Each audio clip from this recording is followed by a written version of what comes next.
गृहस्थ आश्रम को क्यों छोड़ते हो भाई? गृहस्थ आश्रम से बढ़ के कोई आश्रम नहीं है। लेकिन आजकल होता यही है, गृहस्थ वाले भग रहे मंदिर की तरफ, मंदिर वाले भग रहे गृहस्थों की तरफ। घर में हुई खटपट, चलो बाबा के मठ पर, और बाबा ने बताया काम तो रमते राम। इसलिए गृहस्थ जीवन सबसे सुंदर जीवन। जिस गृहस्थ आश्रम में सब कुछ होता है, प्रेम भी होता है, लड़ाई भी होती, झगड़े भी होते हैं, लेकिन प्रेम भी होता है, इसका नाम गृहस्थ आश्रम। इससे बड़ा कोई आश्रम नहीं है। गृहस्थ आश्रम छोड़ने की जरूरत ही नहीं है, उसी गृहस्थी में। और गृहस्थी वाले के लिए तो बहुत बड़ी छूट मिली है ना, भगवान की तरफ से। अगर गलती हो जाती है तो भगवान छोड़ देते, चलो भाई गृहस्थी है, संसारी है, छोड़ दो। लेकिन यदि वैराग्य में तुम पहुंच जाओगे तो भक्ति ज्ञान कृपाण की धारा। जैसे कृपाण किसको कहते हैं जानते हो? एक तो होती है तलवार, जिसमें एक तरफ धार, उसका नाम है तलवार। और कृपाण किसको कहते हैं? जिसमें दोनों तरफ धार होती है, वो होती है कृपाण। न इधर कृपा न उधर कृपा, उसका नाम कृपाण। इसलिए भक्ति का मार्ग कृपाण की तरह है कि चाहे कृपाण की धार पर चलो, चाहे भक्ति के मार्ग पे चलो, बराबर है। प्रेम को पंथ निराला,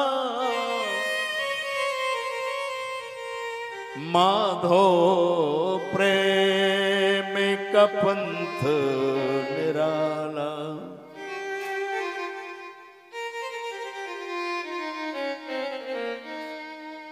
बड़े बड़े योगी हुए, सबने फेरी माला। बहुत बड़े बड़े योगी जिन्होंने माला लेकर के तपस्या की है, माधो प्रेम का पंथ निराला।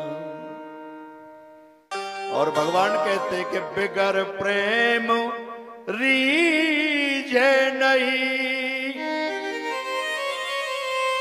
बेगर पंथ रीझे नहीं, वो जसुमती को लाला। माधव प्रेम का पंथ, माधव प्रेम का पंथ निराला। माधव प्रेम का पंथ निराला।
यशमती को लाला, बिना प्रेम रीझे नहीं वो यशमती को लाला। माधो प्रेम का पंतर निराला, माधो प्रेम का माधो प्रेम को पंतर निरालो, माधो प्रेम का पंतर निराला, माधो प्रेम का पंतर। इसलिए बिगर प्रेम रीझे नहीं नटवर नंद किशोर। भक्ति मार्ग में प्रेम की बहुत ज्यादा आवश्यकता है। कपिल देव जी महाराज का जब जन्म हुआ, माता देवती ऋषि पत्नी है, और आज महाराज देवती माता कह रही है मेरा बड़ा सौभाग्य है। देवती ने मन में सोचा मेरे घर स्वयं भगवान पधारे हैं। महाराज कपिल देव जी की नौ बहनें जो बैठी हैं ना, बीच में कपिल देव बैठे, 9 बहनें चारों तरफ घेर के बैठी है। जिसके आज भी 9 बहनों के बीच में अगर एक भाई होता है ना, तो उनका बड़ा प्रेम होता है। बहन भाई का प्रेम बड़ा अनूठा है। ये रिश्ता है खून का, तोड़ा नहीं जा सकता।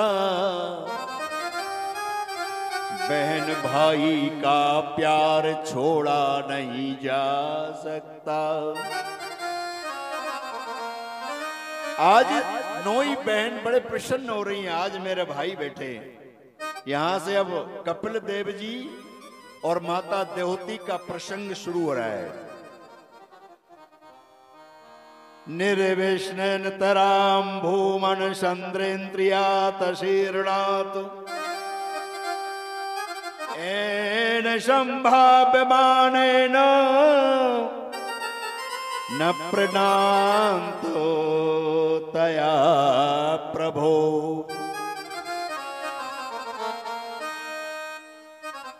कपिल से प्रश्न करती है कौन? माताएं। देवती माता प्रश्न करती है, बोले कपिल देव जी से कि मेरा पहला प्रश्न है कि ये बताओ, हमारे शरीर में 5 ज्ञान इंद्री, 5 कर्म इंद्री, मन बुद्धि चित्त अहंकार, ये 14 इंद्री है ना? हाँ। तो बोले कपिल देव जी ये 14 इंद्री हमारे मन को खींचती है। नाक कहती ये इंद्री है, सुंदर खुशबू कहीं से आए तो नाक कहती इसको सूंघो। आंख को कोई अच्छा दृश्य दिखाई देता है तो आंख कहती है कि ये दृश्य को देखो। कान को कोई अच्छी बात सुनाई देती है तो कान रूपी इंद्री कहती इसको सुनो। मेरी समझ में नहीं आता है कि मैं क्या करूं।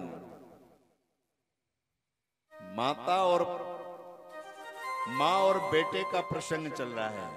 माता के प्रश्न है, बेटे का उत्तर है। कपिल देव जी से कह रही है माता, ये पहला प्रश्न है। और दूसरा प्रश्न क्या है? कपिल देव जी से कहा कि बेटा ये बताओ बंधन किसको कहते हैं? यदि कोई कहे हम बड़े आदमी हैं और सोने की हथकड़ी पहरे, बंधन सोने का है। अरे तो भाई ठीक है, सोने की हथकड़ी जरूर है लेकिन बंधन तो है। बंधन तो बंधन होता है, चाहे सोने का हो चाहे लोहे का हो। बंधन मन का होता है, शरीर का होता है, आत्मा का होता है। मन को वश में करने का उपाय क्या है बताओ? कपिल देव जी ने कहा कि माता बंधन, तुम तो परम विदुषी हो, साध्वी हो, तुम तो सब कुछ जानती हो, फिर भी मुझसे प्रश्न कर रही हो। माता ने कहा हाँ बेटा मैं तुमसे ही प्रश्न कर रही हूं। तो माता कपिल देव जी ने कहा कि बंधन कोई सा भी हो, चाहे सोने का हो चाहे लोहे का हो, बंधन बंधन होता है। तो बंधन में क्या बंधता है? बोले मन। मन बंधन में मत बांधो, ममता के लिए अपने शरीर में धारण करो ठीक है, लेकिन ममता के साथ में तुम अपने शरीर को मत बांधो, ममता के अधीन मत बनो। आत्मा का कभी बंधन नहीं होता माता, आत्मा स्वतंत्र है, आत्मा किसी के बंधन में नहीं होती है। मन ही मुक्ति देने वाला होता है। और व्यक्ति का मन तो ऐसे डोलता है, पीपर पात सरिस मन डोला। जैसे पीपर का पत्ता होता है ना, वो हमेशा ऐसा हिलता ही रहता, हवा चले न चले, लेकिन हमेशा हिलता। इसी तरह मानव का मन है, ये हमेशा हिलता ही रहता है। तो इंद्रियां जब आती हैं तो और ज्यादा हिला देती हैं। सखियों के पास में जब उद्धव जी गए तो उद्धव ने सखियों से कहा कि इतना क्यों व्याकुल हो रही हो? अरे अपना मन जो है गोविंद के चरणों में लगाओ। तो एक सखी बोली उद्धव रहने दो, एक मन था तो तुम्हारे श्याम के साथ चला गया। उद्धव एक मन था, मन न हुए 10-20 उद्धव। मन कभी 10-20 नहीं होते, एक होता है। इसलिए मन को विषय की ओर मत जाने दो माता। मन तो अनासक्त बनाने की तरीका पहला है सत्संग करो। मन कहां से सुधरता है? मन का सुधार होता है सत्संग करने से, मन का सुधार होता है अच्छी जगह बैठने से, मन का सुधार होता है अच्छे वातावरण को सुनने से, मन का सुधार होता है अच्छे व्यक्ति से मिलने से। ये मन के सुधार के कारण है। जाने बिन ना जाने बिना ना होए प्रतीति, जाने बिना ना होए प्रतीति, जाने बिना ना होए प्रतीति, जाने बिना नहीं होए प्रतीति, बिन प्रतीत होए नहीं प्रीति, बिन प्रतीत ना होए प्रीति, बिन प्रतीत ना होए न प्रीति, बिन प्रतीत ना होए प्रीति, जाने बिना न होए प्रतीति, जाने बिना नहीं होए प्रतीति। मन को वश में करना है तो एक अहिंसक बनो। अहिंसा सत्यमस्तेयम यादार्थ परिग्रह, ब्रह्मचर्या तपा शौचम स्वाध्याय पुरुषार्चनम। शाकाहारी बनो, सात्विकी बनो। हिंसा करने वाले, मांस भक्षण करने वाला व्यक्ति एकाग्र मन उसका कभी हो नहीं सकता है। मौनम सदा सनंजय शौर्य प्राणजय सनी। महाराज अधिक बोलना भी अच्छा नहीं होता है, मौन रहो तो मन तुम्हारा संयम रहेगा। जो ज्यादा बोलते हैं ना उनका मन संयम नहीं रहता है। अधिक नहीं बोलना चाहिए, अधिक नहीं खाना चाहिए। भोजन विचार आहार अच्छा करो, ज्यादा मत करो। ज्यादा खाओगे ना तो नुकसान हो जाएगा। आहार विहार अपने हिसाब से करना चाहिए। हाशम हरेर्वनिता खिल लोक तीव्रम शोकाश्रुसागर विशोषणंत युधारमं सम्मोहनाय रचितम नजमाविवयस्यो भ्रूमंडलम मुनिकृते मकर ध्वजस्यो। हंसी से परिपूर्ण मुखारविंद का चिंतन करो। कौन? माधव का। क्योंकि शोक रूपी सागर में डूबा हुआ जो मनुष्य है उसे शोक सागर से निकाल करके आनंद के समुद्र में पहुंचाने की ताकत केवल परमात्मा में है और दूसरे किसी में नहीं है। इसलिए आहार विहार से भी बुद्धि बनती बिगड़ती है। जैसा भोजन करोगे तैसा ही विचार बनेगा। महाभारत में एक कथा आती है, एक राजा के राज्य में एक सोनी रहता था। सोनी, एक पंडित जी की कन्या का विवाह हुआ तो पंडित जी सोनी के यहाँ गए कि हम ये सोना ले जा करके भैया हमारी कन्या का विवाह है और ये सोना ले लो, हमारी कन्या के लिए जेवर गढ़ दो। सोनी ने जेवर गढ़ने की जगह सोना तो रख लिया और पीतल के गहने बना के दे दिए। लड़की का विवाह हुआ। ओ लड़की जब ससुराल गई, ससुराल वालों ने देखा कि इसका पिता कैसा जिसके गले में सोने की एक भी आभूषण नहीं है। ससुराल पक्ष वाले क्रोधित होकर के उस लड़की को वहीं से वापस कर दिया। पिता के घर जब कन्या आई, पिता ने पूछा बेटी क्या हुआ? उन्होंने सारी कथा सुनाई। जेवर लेकर के वो पंडित जी राजा के दरबार में पहुंचे। राजा से कहा महाराज आपके राज्य में इतना बड़ा अन्याय, सोना दिया था लेकिन मेरी बेटी के विवाह के लिए सोनी ने सोना रख लिया, पीतल के गहने बना के दे दिए। आज मेरी बेटी ससुराल पक्ष से अपमानित होकर के मेरे घर बैठी है। राजा ने कहा कि उस सोनी का जितना भी धन है सब उठा के खजाने में पटकवा दो। सोनी का धन उठवा दिया। पंडित जी को सोने के गहने बनवा करके पंडित जी को प्रदान कर दिए। अब वहां एक परमहंस जी महात्मा राजा के यहां रहते थे बहुत दिनों से।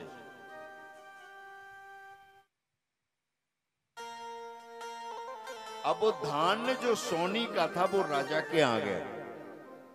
उसमें से वो धान्य में से खर्च होने लगा। उसको जो कर्मचारी वर्ग के लोग थे उस धान्य का धान्य खाने लगे। एक दिन एक सोने का हार रखा था दरबार में। परमहंस महात्मा ने उस हार को उठाया, अपनी झोली में दबाया और जंगल में चले गए। जब परमहंस महात्मा वापस नहीं हुए तो राजा ने कहा कि ढूंढो जरा महात्मा जी, परमहंस जी का पता नहीं है, कल से कहां गए? सब जगह देखा गया, कहीं पता नहीं। जब तीसरा दिन हुआ तो वापस आए तो उन्होंने सोने का हार निकाल करके राजा के दरबार में पेश किया। ये महाराज ये आपकी रानी साहब का ये हार है। महाराज ये तुम्हारे पास कैसे आया? बोले महाराज मेरी बुद्धि खराब हो गई। क्यों? आपने वो सोनी का धान अपने यहां रखवा लिया है जिसको हम लोग खा रहे हैं। देखो एक होता है धान्य, दूसरा होता है कुधान्य। धान्य से बुद्धि बनती है, कुधान्य से बुद्धि बिगड़ जाती है। उस सोनी का धन हमने खाया, उस धन से हमारी बुद्धि बिगड़ गई। क्योंकि एक दिन के अन्न से वो एक दिन के अन्न का विकार 3 दिन तक रहता है। एक दिन का भोजन का विकार 3 दिन के बाद ही शुद्ध होता है। आज तीसरा दिन है, आज मेरी इंद्रियां शुद्ध हो गई तो मेरा ध्यान जगा कि मैं गलत कर रहा हूं। महाराज उस सोनी को जब दरबार में बुलाया, उससे पूछा गया कि तू इतना पैसा वाला कहां से बना था? बोले महाराज एक कन्या को जंगल में लूटा डकैतों ने, और उन डकैतों ने लूट करके उस कन्या के जेवर को आके मुझे बेचा, और मैं उसी जेवर की पूंजी से आज ये दुकान कर रहा हूं। इसलिए ये कुदान है। सही कमाई होगी, सही धन होगा, सही धान्य होगा, परिवार में सुख समृद्धि लाएगा। और यदि कुधान्य पैदा हो जाएगा तो परिवार को तहस नहस कर देगा, बर्बाद हो जाएगा। इसलिए धन ऐसा खाओ, शुद्ध खाओ। और भैया एक और हमारा निवेदन है सभी गांव वालों से कि 14 तारीख तक ये मोटरसाइकिलों की स्पीड जरा कम करे रहो। बहुत ज्यादा स्पीड से चल रही है दुनिया। नए नए लड़के तो साहब इतना एक्शन में चल रहे कि 90 की स्पीड में जा। बताओ, ये 30-20 की स्पीड के रोड नहीं है ये, और 90 को चला रहे लोग। इसलिए भाई मेरा सबसे निवेदन है कि किसी तरह तो ये भगवान की कृपा हुई है, इस कृपा को बरसने दो। गाड़ियों में थोड़ा धीरे चलो, कितना भी जरूरी हो, कितना भी आवश्यक कार्य हो, धीरे चलो, स्पीड मत लो। काम कभी डला नहीं रहेगा। 1 घंटे पहले होता था, 1 घंटे बाद में हो जाएगा।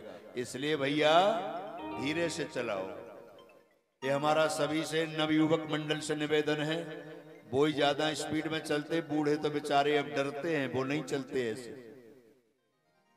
अरे साहब IM बॉस बने घूम रहे। बॉसों का क्या जमाना है, स्पीड में चल रहे और पेड़े में टिका दे बेडरे बॉस। क्या मतलब का ये जीवन, इसमें अच्छाई नहीं है। ये जीवन बड़ा अमूल्य है साहब, ये शरीर बड़ा अमूल्य है। ये कुदरत के बनाए हुए, इसमें पुर्जे लगे हुए हैं। ये कुदरत के पुर्जे कहीं मिलते नहीं है कोनो हॉस्पिटल में, ये समझ लो। एक आदमी घर से पत्नी से नाराज हो गए, रुष्ट होके भागने लगा। बस अब मैं मरूंगा, अब मैं बचूंगा नहीं, अब नहीं जीना, अब क्या जीना है, अब नहीं मरूंगा, अब मैं नहीं जीऊंगा। चलो चल दिया। उसकी पत्नी ने पड़ोस के लड़के से कहा कि भाई साहब जरा देखना। वो यहां से गए कि मैं रेलगाड़ी की पटरी पे जा रहा हूं। वो पड़ोसी बोले कि ऐसे तो वो पटरी पे कई बार घूम आया है, मरा अभी तक। अरे नहीं नहीं, बोले अब तो पक्का इरादा है। बोले क्यों, तुमने ज्यादा कुछ कह दिया? बोले हाँ। बोले क्या कह दिया? बोले मैंने बहुत कुछ कह दिया। अब तो वो जा ही चले गए, जरा मना के ले आओ। सो वो गया आदमी, सो रेल की पटरी पर लेटा साहब। वो आदमी गया, बोले क्यों मर रहा है? ए मनुष्य का जीवन बड़े भाग मानस तन पावा, और सुर दुर्लभ सद ग्रंथन गावा। इसको देवता लोग तरसते हैं, मनुष्य के जीवन को तू सीधा डायरेक्ट अमर लोग जाना चाहता है। क्यों मर रहा है? नहीं, बोले अब पक्का इरादा है, मरेगा। वो समझाने वाले ने देखा तो उसके सराने इतनी रोटियां रखी। समझाने वाला बोला ये रोटियां क्यों रखे हो? बोले बा, रेलगाड़ी अगर लेट हो गई तो क्या भूखे मरेंगे? ऐसे भी दूरदर्शी लोग हैं। इसलिए ये मनुष्य का जीवन बड़ा अमूल्य है मेरे भाई। ये भगवान ने हमको दिया है तो इसको अच्छा बनाओ, अच्छा चलाओ। इसको क्यों बर्बाद कर रहे हो? 84 लाख योनियों भोगना पड़ती हैं जब ये मनुष्य का शरीर मिलता है, और तुम इसको 2 मिनट में बर्बाद करके फेंक रहे हो। ये अच्छा ही नहीं है। ये भगवान ने मनुष्य शरीर दिया है तो इसको अच्छी तरीके से चलाओ। इसलिए आगे चलते हैं। कहने का मेरा मतलब, सभी से कहने का मतलब है कि सब लोग धीमी गति से चलो भैया, तो आनंद आएगा। देखो, दूसरों की बातों को हमेशा मानना चाहिए। ऐसा संसार में कोई व्यक्ति नहीं है कि वो कहे कि सब कुछ मैं ही जानता हूं या मैं सबसे होशियार हूं। ये कुछ नहीं, ये सब गलत बात है। महाराज कपिल देव जी महाराज का ये जो प्रसंग चल रहा है और बड़ा सुंदर है। और इसके बाद में जब माता का और कपिल देव जी महाराज का जब प्रसंग ये चला, अंत में सभी प्रश्नों का जवाब दिया। अंत में कपिल देव जी महाराज ने एक ही प्रश्न कहा, माता, भगवान कपिल देव जी कहते हैं कि माता सुनो, उत्तम भक्त कौन है? सिया राम मैं सब जग जानी, सब जग जानी, सिया राम मैं सब जग जानी, सिया राम मैं सब जग जानी, सिया राम मैं सब जग जानी, करहु प्रणाम जोरे जोग पानी, करहु प्रणाम जोरे जोग पानी, करहु प्रणाम जोरे जोग पानी, करहु प्रणाम जोरे जोग पानी। अब महाराज कपिल देव जी कहते हैं कि माता, सबको सिया राममय सब जग जानी, संसार सियामय राममय है, इसलिए करहु प्रणाम जोर जोग पानी। अब माता के गर्भ में बालक कैसे पैदा होता है इसको वर्णन कर रहे हैं। माता के गर्भ में जब एक दिन का होता है गर्भ, वो अत्यंत सूक्ष्म होता है। 5 दिन का होता है तो कुछ बड़ा सा होता है, 10 दिन का होता है तो और थोड़ा सा बढ़ जाता है। 1 महीने का जीव जब मातृ गर्भ में होता है तो उसके सिर का निर्माण शुरू हो जाता है। भागवत में सारा वर्णन है। 3 महीने का होता है, संपूर्ण रूप जीव मातृ गर्भ में बड़ा हो जाता है। और यदि स्त्री है तो बाईं कुछ में और पुरुष है तो दाहिनी कुछ में। ये उसका अलग अलग स्थान होता है जीव का। तो माता देवती ने कहा कि भैया, मातृ गर्भ में तो जीव को बड़ा सुख मिलता होगा। अरे बोले नहीं, अरे उसमें ना सर्दी लगती है ना गर्मी लगती है, ना शोक है ना मोह है। कपिल देव जी बोले, अरे माता मत पूछो, माता के गर्भ में कितना दुख होता है उस जीव को। गर्भवासम समम दुख्यम न भूतो न भविष्यति। कभी इतना कष्ट होता है जो हजारों छोटे छोटे कीटाणु उस जीव के लिए माता के गर्भ में काटते हैं।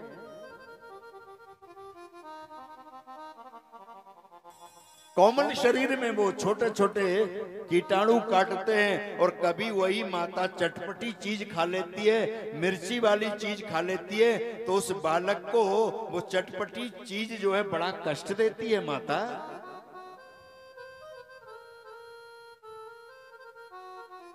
कभी कभी वस्तु का सेवन करने से, सब कुछ जो है सेवन करने से जीव को बड़ा कष्ट होता है। और जब 7वां महीना आते ही जन्म जन्मांतर का कर्म उसको याद हो जाता है। जब ये जीव माता के गर्भ में 7वां महीना का होता है तो उसे सारे जन्म की बातें याद हो जाती है। और पड़ा हुआ उस जीव मां के गर्भ में स्तुति करता है। तस्योपसन्नमभितम् जगदीक्षयाता नानात नरो भुविचरा चरणारविंदम। परमात्मा से कहता है, हे भगवान, तस्योपसन्नमभितुम, एक बार मुझे इस गर्भ से तो बाहर निकालो। बाहर प्रभु का मैं भजन करूंगा, लेकिन ना तनोर वो विचार चरणारविंदम मैं आपके चरणों में हमेशा प्रेम लगाऊंगा। ये जीव उल्टा टंगा होता है माता के गर्भ में और भगवान से प्रार्थना करता है। गर्भ की स्तुति सुनकर के बड़ी बड़ी प्रतिज्ञा करता है। और जब 9वां महीना पूर्ण हुआ और 10वां मास आरंभ हुआ और जैसे ही प्रसव काल की वायु के वेग के द्वारा जब मात्र ये जीव माता के गर्भ से जब बाहर निकलता है, संसार में आता है, तो सब कुछ भूल जाता है। माता देवती ने कहा बड़ा अच्छा हुआ, गर्भ से बाहर आ गया, तकलीफ दूर हो गई, तो उसको अब तो सुख मिलेगा। कपिल देव जी बोले नहीं नहीं नहीं माता, ये गलत कह रही हो तुम। बोले क्यों, बाहर भी सुख नहीं है? बोले नहीं है। कपिल ने कहा माता सत्य कहता हूं, बाहर सुख नहीं है, आप बिल्कुल सत्य समझो। मैंने कई बड़े बड़े अरबपतियों को, करोड़पतियों को देखा है, वो एकांत में बैठे हुए रहते हैं और उनसे पूछो जाकर के तुम्हारा भोजन क्या है, वो कहते हैं पतली दाल पतली रोटी खाता हूं बिगर घी के, ये सुख है। संपत्ति बहुत है, संपदा बहुत है, लेकिन उपभोग नहीं है, तो इससे तो गरीब अच्छा है। फूलों की सेज पे सोता उसे कांटों का क्या पता, फूलों की सेज पे सोता उसे कांटों का क्या पता, और जिसका दिल नसीब है उसे दूसरों का क्या पता। डल्लभ के गद्दा पे सोने वाले को नींद नहीं आती है, और एक गरीब आदमी मिट्टी के पत्थरों में जाकर के सो जाता है, उसको नींद आ जाती है। महाराज वहां भी सुख नहीं है। बिगर घी के रोटी, मूंग की दाल का पानी पी रहा है, जिसके यहां संपत्ति भरी है। दीन कहे धनवान सुखी, धनवान कहे सुख राजा को भारी। वो तो ऐसा लगता है दूसरे का धंधा आदमी जब देखता है ना, तो लगता है अरे ये बहुत कमा रहा होगा, है ना, दूसरे का ऐसा लगता है। और जब आप स्वयं उसको करोगे तो पता लगेगा कि जी क्या कमा रहा है। दीन कहे धनवान सुखी, धनवान कहे सुख राजा को भारी।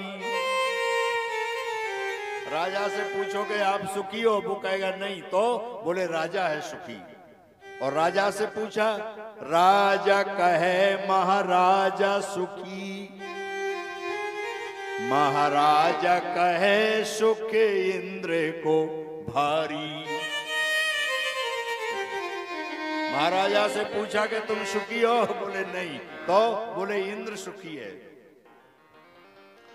इंद्र से जब पूछा गया कि तुम सुखी हो, इंद्र कहे चतुरानन को सुख, ब्रह्मा कहे सुख विष्णु को भारी। ब्रह्मा जी से पूछा कि तुम सुखी हो, बोले ना, तो बोले कौन है सुखी, बोले विष्णु। लेकिन तुलसीदास विचार करे, हरि भजन बिना सब जीवे दुखारी।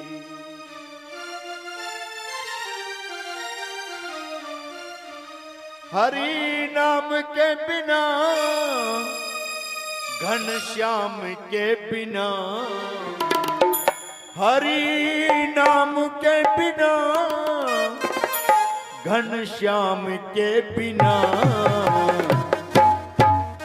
जल जाए जीवा पापनी। हरि राम के बिना जल जाए जीवा पापनी। हरि राम के बिना, राम के बिना, हरि राम के बिना, राम के बिना, घनो श्याम के बिना, पाप ने हरि नाम के बिना। जल जाए जीव पाप ने हरि नाम के बिना। राम के बिना हरि राम के बिना घनश्याम के बिना जल जाए जीव पाप ने हरि राम के बिना। जल जाए जीव पाप ने हरि नाम के बिना। जल जाए जीवा पाप नी हरि राम के बिना।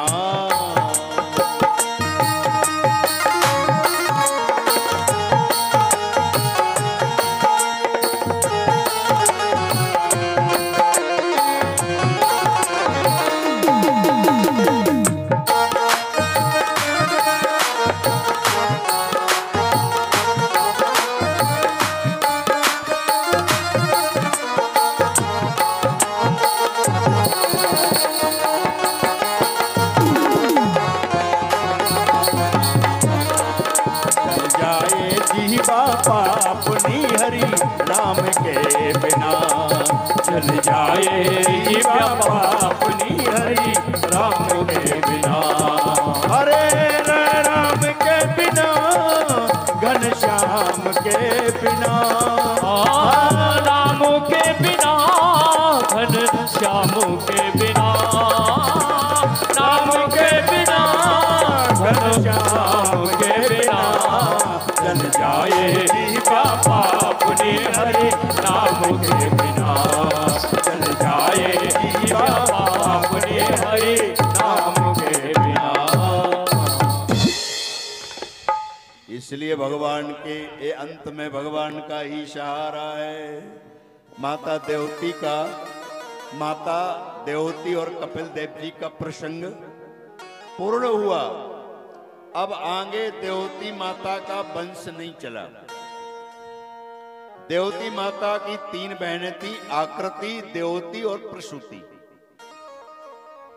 और प्रसूति नाम जो बहन है जो प्रजापति को ब्याही हुई थी।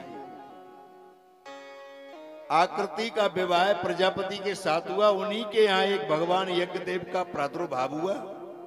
प्रसूति का विवाह दक्ष प्रजापति के साथ हुआ। दक्ष प्रजापति की कन्या का नाम है सती और सती भगवान शंकर को ब्याही थी। एक दिन महाराज सभा लगी हुई है। सभा सारे देवता लोग बैठे हैं, ब्रह्मा जी बैठे हैं, विष्णु बैठे हैं, शंकर भगवान बैठे हैं। सारी देवताओं की सभा